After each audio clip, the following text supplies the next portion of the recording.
Mr. Adam Douglas. So Adam Douglas is at the Iron Halo. This looks like this is about 24 players as well. That's just a lot of events this weekend, guys. Just weren't too many people, and some of these are in Europe, some are in America, but it is what it is. So Adam got third place, going 4-1. We do have his one list that did beat him we can talk about. So let's take a look at his War Horde list. Let's see if War Horde still ends up being on top tomorrow. Guys, let me know what you think. Do you think War Horde is going to be on top in chat? Let me know, and if you watch this video tomorrow, will War Horde still be number one with the new detachment on the way? So we have a beast boss with Follow Me Lads, and then two other beast bosses, Ghazghkull Thraka, Zodgrod Wortsnagga. 3 10-man units of beast bosses, Beast Snagga Boyz for those beast bosses, 3 kill rigs, followed by a Mega Nob unit, and then 3 small units of Squigs, followed by 3 units of Gretchen. This guy kept it very simple and easy. This guy understands 40k. 3, 3, 3. Right? He just brings 3 of everything. And yeah, shout out to triple kill rigs. Those aren't playable. Yeah, kill rigs suck if you didn't know. So yeah, great job by him. What I want to say, guys, if you're watching and you know the data slate has happened, this looks like you might want to play this into Hunt. Let's just say that vehicles and monsters become a little bit more potent. High armor safe infantries come more into play. There's a chance you could run the same list, but in the Hunt, and really get some good value and additional AP with some armor of contempt being taken out, and people are only going to be using to use it in combat against that one unit that wants to blitz you. So you have your beast boss to ignore that armor of contempt, and then your squigs will have 2 AP, so they can at least have AP 1 on their armor contempt unit early. So that's pretty cool. So funny, it's a War Horde list. Exactly. This could be post data slate now, because remember, this was last week. This is before the data slate. This very much could be a the Hunt list in disguise. So if you find yourself trying to want the Hunt list, you might want to look at something like this. Shout out to the fact that he's using 3 units of Squighog Boyz. I do appreciate them sometimes. They do fall short often. Sustain makes a huge difference. Sustain finds makes even bigger difference. So you really do like that. And other than that, they do need to come down in points. So I'm really glad that he even made it this far. Shout out to him. I'm impressed just by that alone, and I had to cover it for that reason. So let's take a look at his path to victory. Shout out to our sponsors, the Baron of Dice, as they helped us do our Waaaghtaktiks dice. So shout them out. Check them out in description, 5% off in the discount, because nobody likes taxes. And shout out to Baron of Dice. They allow us to do our paint competition. So thank you very much to them. What I will say, though, is War Horde, remember, has Follow Me Lads and Here We Go, which does help with delivery in a different kind of way. And then the Hunt has picking stuff up, right? And then like following you, if you fall back, they can like move 6 inches, and they have scouting. So they have other types of movement enhancements, right? So just pulling that out for people who want to comment on that, what they think. All right, so let's take a look at his first matchup. We have, and yeah, he had the gas combo, right? Yeah, thanks for showing that out, Murder. Exactly. And on top of all those guys, keep in mind he has the gas combo, still access of crit 5's Unbridled Carnage. If it was the Hunt, he could still do that too, though. So his first matchup, look at this. If it was the Hunt, it'd still work. He has Imperial Knights. Love to see it when you have triple kill rigs, triple Squighog Boyz, triple beast bosses. So I don't got to really explain this too much. My boy brought 3 big knights, and they got decimated. Shout out to you. I love that. Nothing wrong with that. Let's take a look at this guy. Nothing much to say there, guys. You know what happens. Sometimes that would just happen. Then we go into the second list. Now, these are the Necrons. So I wasn't sure because it doesn't say what they are, but I figured it out. They are playing Awakened Dynasty. This is the detachment that gives you +1 to hit when you're being led by a character. Meta vehicles in the future, exactly. A vehicle meta in the future. Sorry, I'm clicking a bunch of I missed there, guys. Looking at the chats. So this is an Awakened Dynasty. These a lot of characters, because whenever they're leading a unit, they get a +1 to hit. So we have Luminar, Zuzeris. I do have these data sheets. I'll show you guys real quick. We have Emotech the Stormlord. We have 2 Hexmark Destroyers, a Locust Lord, 2 Plasmanters, 2 Scorpec Loads, and a Technomancer. Hey, chat, let me know what a Technomancer and 2 Plasmanters do. I see you in there, Christian. Okay, 2 units of Immortals, 2 Flayed Ones, a unit of Wraiths, 2 units of Scorpec Destroyers, and then 1 unit of Heavy Destroyers, a 3-man unit, excuse me. These are all 3-man units, and then 2 individual Locust Destroyers. So he brought a bunch of Destroyers. Obviously, he has the Wraiths, the Immortals, all getting +1 to hit. He does have someone who we all hate, which is Luminar Zuzeris. So for some reason, he gets to continue to be miles wrong from our index. He gets to pretend he has his data sheet, but he also has auras, and he kept his Feel No Pain, and he's cheap as dirt. So we have Luminar Zuzeris. He's a named character, epic character, T8, 2 up armor save, 4 up invul, 9 wounds. He has a 4 up Feel No Pain. He does heal because he's a Necron, of course, because he sucks. He has some decent melee at strength 9, -3 damage. He has an aura while friendly Necron battle lines are within 3 inches. He worsens armor penetration by 1. And then Yeah, and then he gets more attacks, I think, if somebody dies near him. And then he also gets loan op if he's within range of battle line. So he's also infantry, so you can also move through that as well. So he's usually like within both units of immortals, and then they'll have plasmancers for critical 5+. And then the technomancer, I forgot what he does exactly. I'll check. But mind you, all these guys are +1 to hit. And then they get re-rolls and stuff like that. So love to see it. 2 units of Flayed One, big unit of Wraiths to run up. They do need +1 to hit too. So I think one of is it Technomancer that gets, maybe he's the one who goes with the Wraiths. Then 2 units of Scorpek Lords, and then they of course go with the Scorpek Destroyers. They get lethals, they can get devastating, and they do have respectable combat. Mind you, when they're hitting on 2, they go nasty. They go a little crazy. Then we have his Locust Lord right here. So this guy gives critical 5+. So yeah, that's what you would give it. And then each time the model makes an attack and targets an enemy that's below half strength, you can re-roll the wound roll. And then he has a feel no pain, and then he can help resurrect people, it looks like. Yeah, he gets to resurrect at D6 instead of D3, so it's pretty awesome.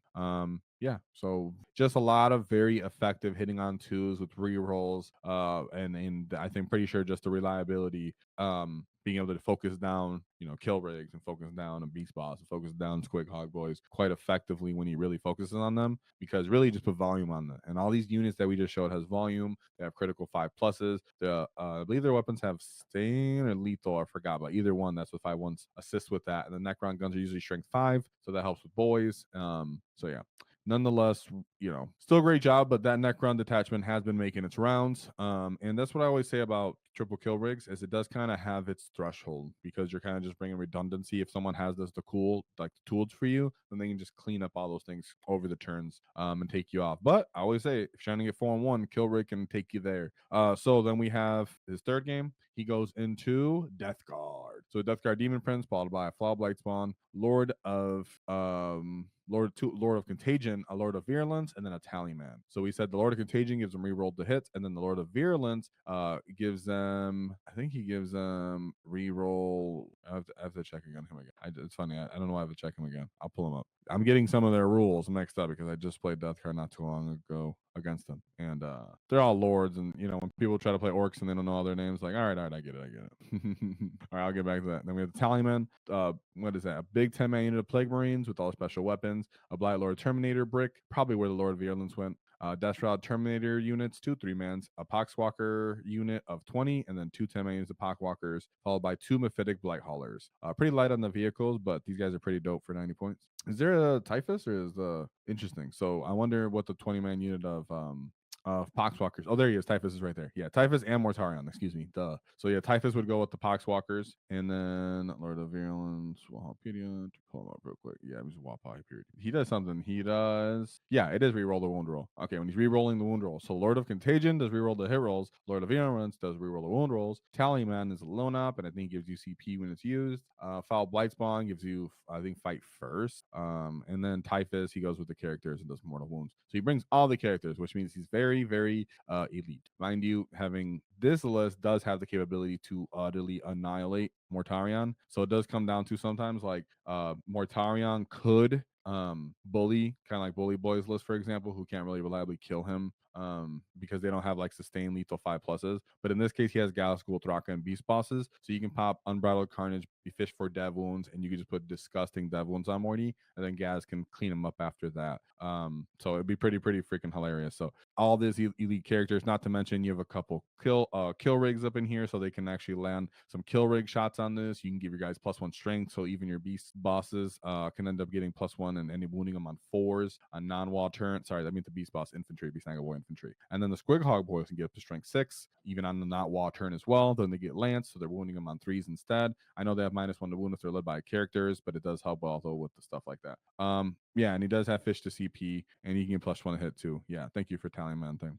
So pretty cool. I like his list. It was solid. But when they're usually the Death Guard player's plan is to bully you with Morty, and he just couldn't do that when you have Gaz and Beast Boss. So 91.1 there. When you just had all the tools to run him over when you're running triple kill rigs right there. 4 4th game, he goes into World Eaters. A lot of the time when you're playing War Horde, the biggest thing when you're going to World Eaters is fight on death. So we have Angron, Karn the Betrayer, Jackals, 2 Forge Fiends, 3 Mauler Fiends, 2 Destructors, I think 3 Carnivores. Crazy, really vehicle heavy, which ended up being super disadvantaged for him because he's going to triple beast bosses. So this guy knew his meta. He read it really well because he knew there was knights. He knew there was going to be a bunch of people playing vehicles and tanks. And you know what? This might be the future that we all face as well, looking at the meta.